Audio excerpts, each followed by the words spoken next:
Hello everyone, Sabrina here from Scrappy Tales Crafts, and today I have part 2 of my character head inspiration using our new A7 pop-up pumpkin die. Here I'm showing you the pumpkin, and then the add-on that I'll be using is the jack-o'-lantern add-on that has the 2 kitties. So I'm going to be creating a lantern today, and then a normal folding down card with a rubber band inside. So you can see I sorted all of my pop-ups into Ziploc bags, and I did show that in part 1. I don't know if I mentioned it or not, but I tend to like to do all my die cutting ahead of time, keep them in little baggies so that when I go to film these videos, I'm ready to go and everything is somewhat organized. Now you can see in these Ziplocs there are tons of tiny pieces here, and that is because I do like to double and sometimes triple layer my die cut pieces. So I'm going to zoom in here so you can see these small layers. A lot of the small pieces are for the eyeballs of the cat or the nose. So you can definitely opt to not go as detailed as I am. In fact, you can see the very, very small pieces, which are the pupils of the eye, the nose of the cat. Those I keep in a separate little bowl so I don't lose them. But they were just so small, I opted to just use a black pearl from my stash to be the pupil of the cat's eyes. There's even the little eyelashes that you can add. And you can really just go with the first eye layer and then a black pearl and leave it at that. But I do love adding all that detail. You also do not have to layer up those small pieces. I do this because I take my cards to trade shows and they're often handled a lot by people trying to see how they fold down. So I like to have that extra sturdiness. And in terms of die cutting, it doesn't take me that much longer because I can oftentimes double cut with my new Gemini machine, but it definitely does add time in the paper piecing process. But the end result is really nice. I love that the eyes and the nose and the mouth pop up from the base layer. So for instance, the whiskers, I did not double layer those. I just cut those ones from heavyweight cardstock just because they were too fiddly to mess with, even for me. But the die includes all of these detail layers, and for the most part, these cards are pretty simple and fast to put together. So I like spending that extra time on the faces of the different characters. The die also includes some stripes that you can add onto the jack-o'-lantern. So I die cut those stripes from orange glitter cardstock, and then behind each stripe I added 2 heavyweight black layers to help them pop up. For this pop-up, I went with the traditional jack-o'-lantern face. There are, I think, 3 different faces to choose from. There's like a spooky one, a cute one, and then like a normal jack-o'-lantern face. So I went with that one. Again, double layering every piece. The top layer is black glitter.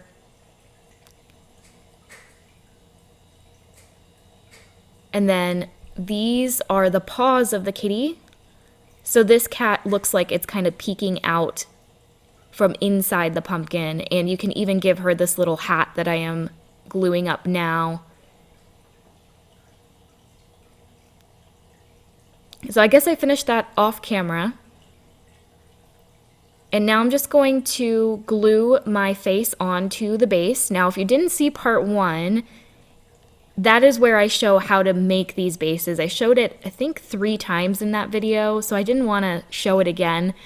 But definitely check out part 1 if you haven't yet, so that you know how to make these. And there is a rubber band inside, so that is how it pops right into place. I just really love the rubber band aspect to these pop-ups. And I do now sell the rubber bands that perfectly coordinate with each pop-up. I figured out this pumpkin and the A7 storefront. So I have those rubber bands in my shop now. And then I'm still kind of testing out my other pop-ups to find the perfect one. So I went ahead and added the bridges inside the pop-up. Again, I showed that in part 1 and I kind of showed it here. Basically, it creates a triangle bridge that you can add to the left and right side of the pop-up. And at first, I wanted my kitty inside the pop-up with his paws on the front or directly glued onto the front of the base. But you'll see later, I take that cat off and move him or her to the front of the base as well. I just think that looks better. And then I'm also going to add some smaller elements popped up inside the card. So you'll see I move her a little bit later. I am adding the orange glitter stripes to either side of the jack-o'-lantern face. And you can go all the way around if you want. Included in the bundle, there is specific stamps that coordinate with each add-on for this pumpkin base, and you can add those stamps to the back of the card. I wasn't able to do that on my samples for the showcase video because that was the last product that came in. I didn't have enough time to stamp the backs of each cards, but that is what I designed that stamp set for, and I will show that when I do my trick or treat video where I make a bunch of treat buckets. So if you haven't seen part 1, you can also make these into adorable little candy buckets that you can use as party favors or as trick or treat gifts by closing the bottom of it and adding a little handle. You can fit 4 or 5 pieces of candy, so it's really perfect for trick-or-treaters. So all these elements I'm popping inside are from the Perfect Night die set. I'm adding them to clear acrylic sticks. You can use packaging. It's basically the same thing, but I buy my clear sticks from clearscraps.com. They come in 12 by 12 sheets. I trim them down to strips, and then that's what I use to pop up all of my inside elements, not just on this pumpkin pop-up, but previous pop-ups that we've brought out as well. So that finished off my first card. Now I'm going to use the more spooky cat that has the arched back. And with this base, I went ahead and cut those 3 jack-o'-lantern faces from the add-on. So here are all 3 designs. I'm going to flip this around. I did cut the base from orange glitter cardstock. I kind of wish I didn't do that because it was a little difficult to glue. It doesn't attach very well with liquid glue or with double-sided tape. So you just have to be patient with it. Use a combination of both. And when you're going to glue each piece together, just give each piece a good amount of time to fully dry before moving on to the next. But I did flip these base pieces over and added a piece of vellum behind each face. I love adding vellum when I know I'm going to be using a tea light because it, in a way, kind of dilutes the light. You don't see like a stark light bulb inside these when you use vellum.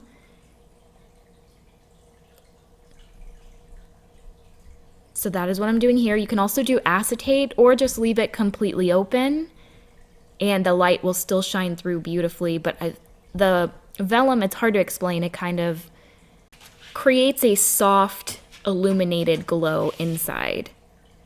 So that is definitely what I prefer using inside not only these lanterns, but the A7 pop-up lantern we brought out for Christmas. And just like I did in part 1, I am following my scissors up those 2 cut lines right to the first vertical score line corner there. I'm not sure why, but my manufacturer just was not able to get those 2 cut lines to meet that closely together. But it's very easy just to follow those lines with your scissors, and you'll end up making a tiny, tiny triangle that you can just pull off, and then your base pieces are ready to go. I just went ahead and added my double-sided tape to each of the glue tabs on one of the base pieces. You can do both, but I don't find it necessary. I am also going to use some glue on top of the tape, just because this is orange glitter cardstock. And I do it for every pop-up anyway, because it does allow me to have some wiggle room. Otherwise, that double-sided tape will instantly adhere and it'll be difficult to move your tabs around. So I like to use both. Then I'm going to go ahead, add the glue to the top tabs and just fold those tabs inwards towards each other and press them firmly so that each tab attaches well. And you can even wiggle that tab on the inside because we're gluing them inwards. So I just move that tab left and right until that's nicely adhered. At first I wasn't sure if I wanted to glue those inner triangles together, but ultimately I decided to because this is not heavyweight glitter cardstock. It's only about 65 pounds. And you guys know with all of my pop-ups, I like to use 100-pound at least.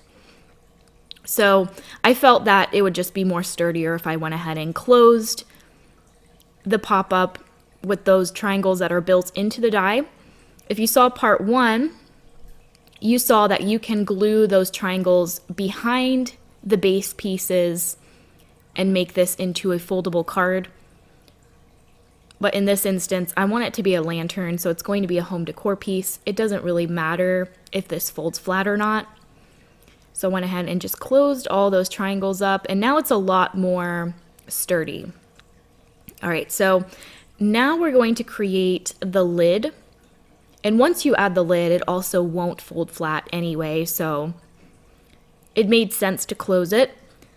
I'm going to go ahead and add double-sided tape to the 2 glue tabs on one of the base pieces for the lid.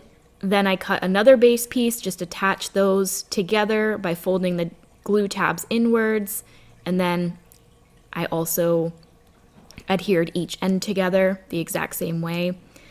Then you're going to cut this little octagon piece, and from the center of it you will cut the 3 slits. Those slits are included in the die set as well as the entire lid that I'm assembling here.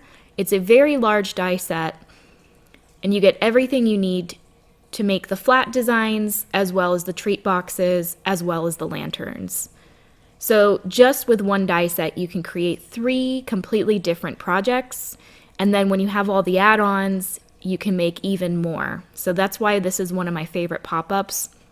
You can see I added double-sided tape to each of the tabs on the octagon, and those tabs will line up with the octagon shape from the overlapping lid piece. I'm just going to go around and tuck each tab in, and that's it. Then those slits at the top allow you to tuck in your decorative elements. So I wanted to use this cat here. I'm going to double layer it.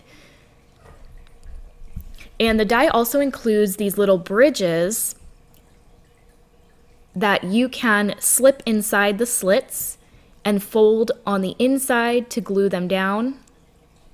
And that will allow you to pop up your different elements. I'm first off going to finish off the paper piecing for this kitty. This time I did use the tiny pupils, but again, you can use a black pearl if you prefer. But this one has a lot less layers than the first cat we did. This one just has the ears, the eyes, the mouth, and the nose.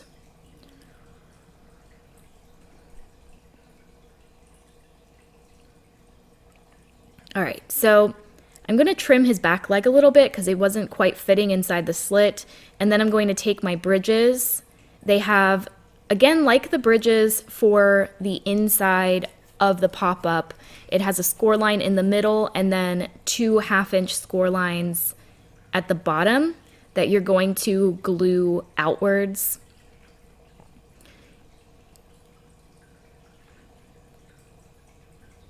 So I have 2 here I'm going to add to each leg of the cat.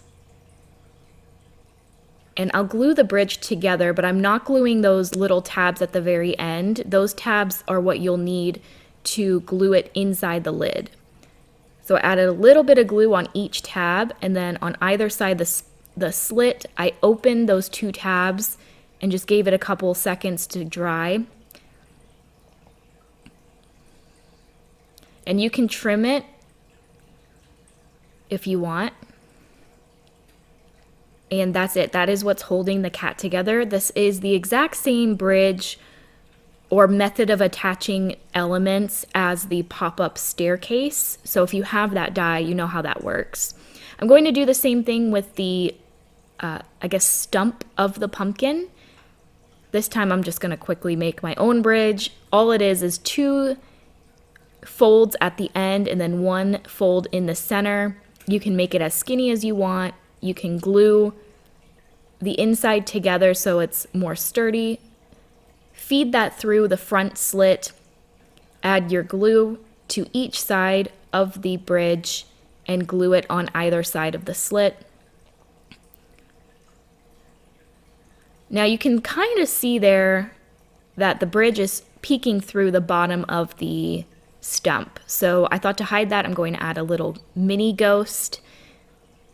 This die set includes a bunch of small ghosts that die cut all at once. And this is a die set from last year. It's so cute and it's a great filler for these pop-ups. I use them in part 1 a lot too. So I added 1 in front of the stump and then 1 above the kitty. And that's pretty much it. I'm going to pick out a different tea light. I bought so many for my product showcase video, and I like having the different options. I have a color changing one, and an all orange and an all purple. So I think I went with the all orange. I thought that looked the best. But I love that vellum creates that soft glow, and as you turn it, you see all the different jack-o'-lantern faces. So that finishes off the 5 cards I made using the A7 pop-up pumpkin die set, and I only used 3 add-ons out of, I believe, 5 or 6 that I created for this pumpkin. So these are just not even, a glance of what you can create with this pumpkin die. There are so many different uses for the die itself, and then there are so many more add-ons for it. I plan on having a ton of holiday add-ons. So if you're not a Halloween person, but you like the idea of doing different character faces and little treat boxes, then you might still want to pick up the pumpkin. The pumpkin itself makes a beautiful fall card design as well. You can also even make flower bouquets, so you can use it as a vase. So that's just another way of using it. I just love its versatility. So I hope you guys enjoyed today's video. On Friday, I will be back with another video featuring our A7 pop-up lantern die set and the new add-ons that go with it. And there will be an inspiration hop over on Instagram. So if you want to check that out, I'll have my Instagram link down below. That will be on Friday. Otherwise, I will see you in my next video. Bye!